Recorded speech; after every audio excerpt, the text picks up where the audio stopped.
The next thing the bile does as it moves through the intestines is to balance the immune system. When most people think of the immune system, they think of white blood cells floating through the bloodstream. But over 1/2 of the immune system is actually located in the intestines. The job of the immune system in the intestines is much more difficult than that in the bloodstream. Infections only rarely make it into the blood, but every day our intestines are exposed to millions of parasites, bacteria, and fungi. Because the intestinal immune system is continually at war with these microbes, it is much easier for it to become overly aggressive and start to attack our own tissue.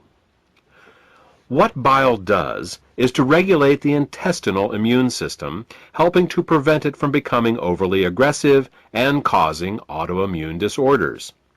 If you're suffering from a gut-related autoimmune disorder, it may be because of a blockage of bile flow.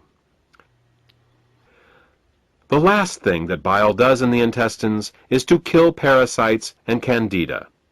Tests show that even the healthiest person still has some degree of parasitic and fungal infection. While there are many antiparasitic and antifungal remedies available in the marketplace, most of them are mildly toxic and therefore unsuitable for daily use.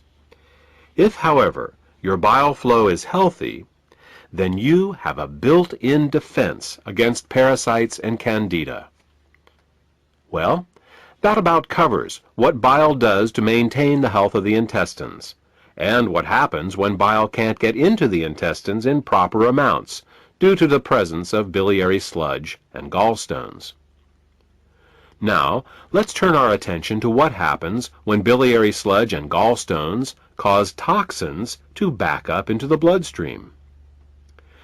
Just as the kidneys remove water-soluble toxins from our bodies, the liver removes fat-soluble toxins from our bodies by putting them into the bile.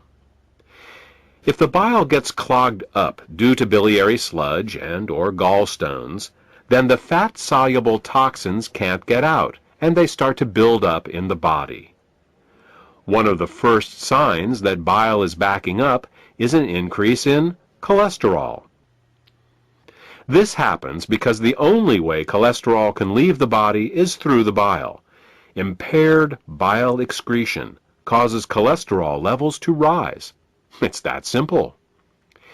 In addition to the levels of cholesterol rising, bilirubin levels can also begin to rise. If they get to be bad enough, you can see the whites of a person's eyes, and sometimes their skin, take on a yellow tint. The technical term for this is jaundice. While an increase in cholesterol and bilirubin levels in the body is easy to recognize, the accumulation of other toxins is not. Literally thousands of toxins and chemicals are processed by the liver for removal through the bile each day. When gallstones and biliary sludge prevent these toxins from leaving the body, they begin to accumulate in the bloodstream and the tissues, causing all sorts of problems. Dissolving gallstones and biliary sludge is an often overlooked